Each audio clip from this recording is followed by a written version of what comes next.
Hello everyone, it's Wayne Schaefer coming to you from my basement workshop. I want to talk to you a little bit about the three labs I've got posted on my website, www.wayneschaefer.com. They're based on the Factory.io software from Real Games, and I'm using a Rockwell Compax Logic PLC and my Factory.io software on my laptop computer. Won't go through all the labs. You can download the labs, all three labs, and the solutions for those labs from my website. No problem, free of charge. Use them for education, use them to teach yourself how to program a little bit. But I did want to go through a few of the features that I added and some of the stuff that I feel is important.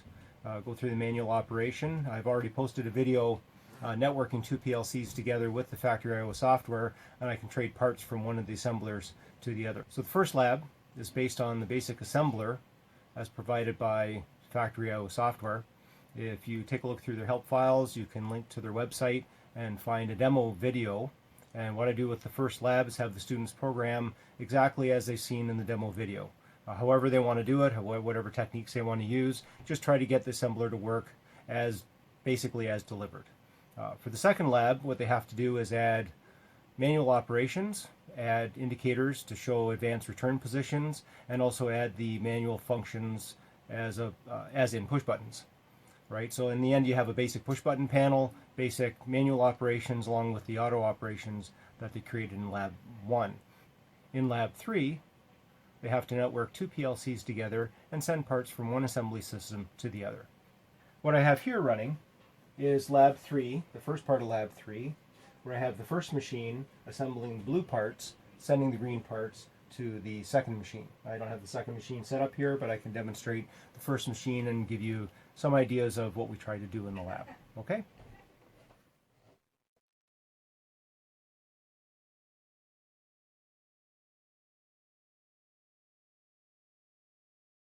So we're going to take a look, or a little closer look, at assembler lab number 3. We've got the upstream machine, which is the blue assembly machine. Take a little closer look at the panel and the manual operations. You may have noticed on the panel that there's a couple of extra push buttons and lights on here. This is manual gripper control that I've added for the purpose of this demonstration. So let's go ahead and just start in auto for a second.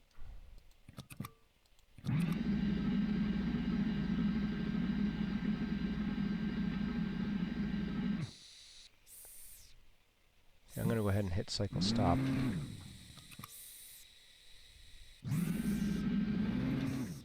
Okay, so after the assembly is complete, the cycle will stop. So at this point, I'm thinking, okay, let's do a manual operation and assemble a blue lid and a blue base.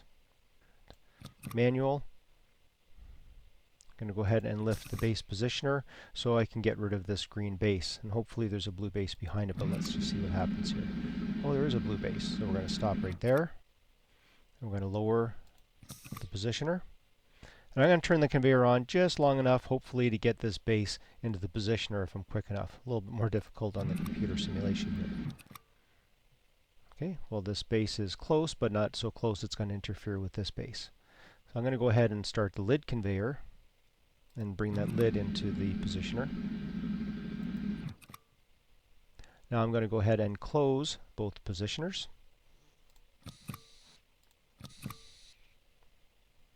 Going to lower the Z-axis.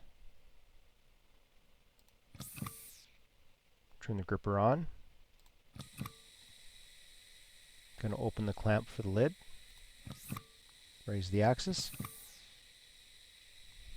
Advance the X.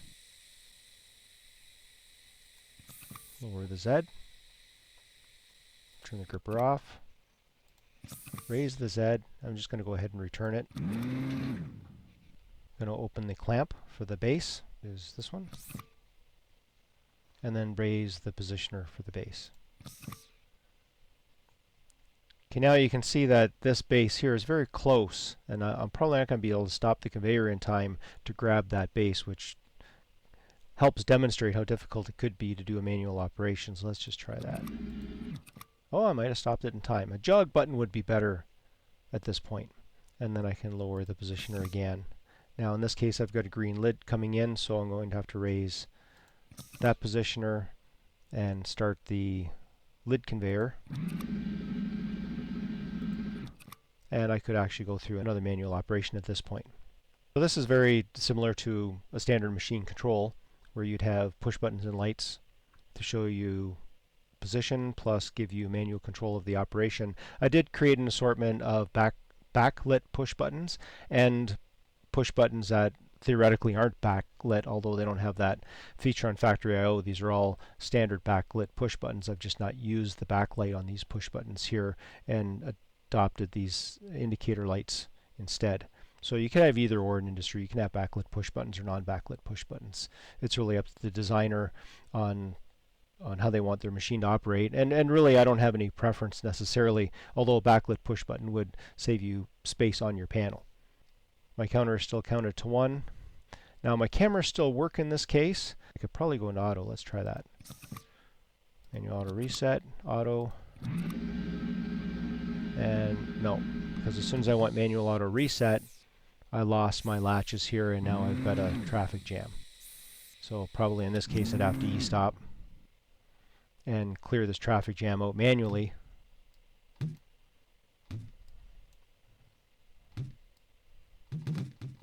I'll probably have to pull these off the conveyor manually, and then I can release this assembly manually and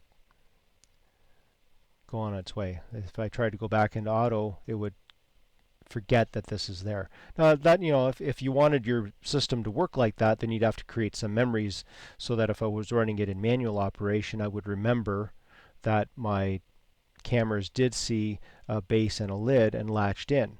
Now if you did that and you ran into a problem and you had to remove your lid or base, you'd have to find a way to unlatch these memories. So you're always going to have an issue like that, an operational issue. You have to really decide how you want your machine to run. So I've created a very simple machine here. Doesn't have all those bells and whistles in it or ways to properly go from manual to auto operation. So in this case, I probably have to take this off manually, then restart my system, and then it'll run properly.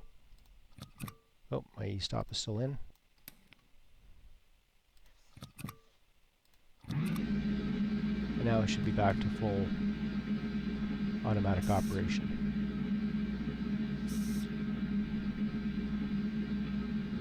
Now that would be beyond the scope of the lab, and say, okay, I want full manual operation, and I want to remember that I created a lid, or I have a lid or a base in after I've manually indexed them into position. That's a whole new set of programming that we didn't get into at this point. I'll hit cycle stop the operation. That gives you an overview of the manual operation that was carried over from Lab 2 to Lab 3, and hopefully a bit more insight into the programming that was required for Lab 2 and Lab 3. Now let's move on and look at the additional sensors that were required to enhance position detection. One of the challenges in tackling Assembler Lab 2 was to create a program and add additional scene elements such as push buttons, lights, sensors, etc. to allow full manual control of the automatic program created for Assembler Lab 1. Along with this was to not only create position indicators for all the moving objects, but to also show the individual home positions at power-up.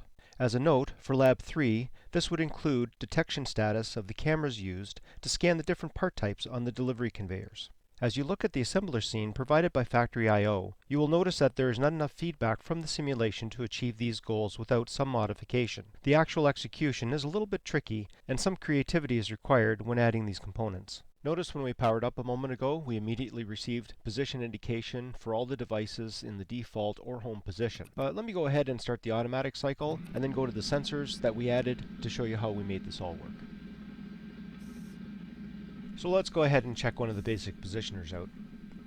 The positioner already provided clamp status, but its default location at power-up is unclamped, which is not given to us from the simulation. So to detect this position, a proximity switch was added to the side of the conveyor, as you can see here. Since the proximity switch object cannot move, a choice was made to monitor the unclamped position in the lowered position of the positioner. Since there is no requirement for the positioner to clamp while it's in the raised position, this was a reasonable decision to make. And as you can see, the light on the proximity switch shows that the object is being detected. Okay, so let's move now to the other side of the base's conveyor.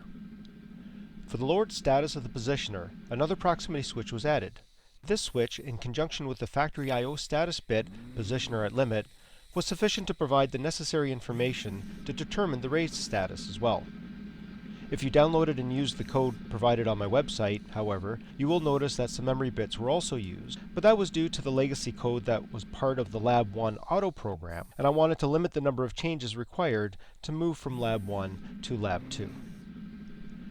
For the pick and place unit with the X and Z axis, a bit more creativity was needed since the proximity switch could not be placed on the unit itself. The lower proximity switch detects that the x-axis is in the return position, while the upper proximity switch is used to monitor the z-axis in the raised position. Again, since the proximity switches cannot move in the simulation, some memory bits had to be used, especially when the x-axis is advanced. Since the goal was to determine position not just during operation, but before any movement had occurred, one proximity switch to monitor the z-axis returned or raised with the x-axis in the return position was sufficient.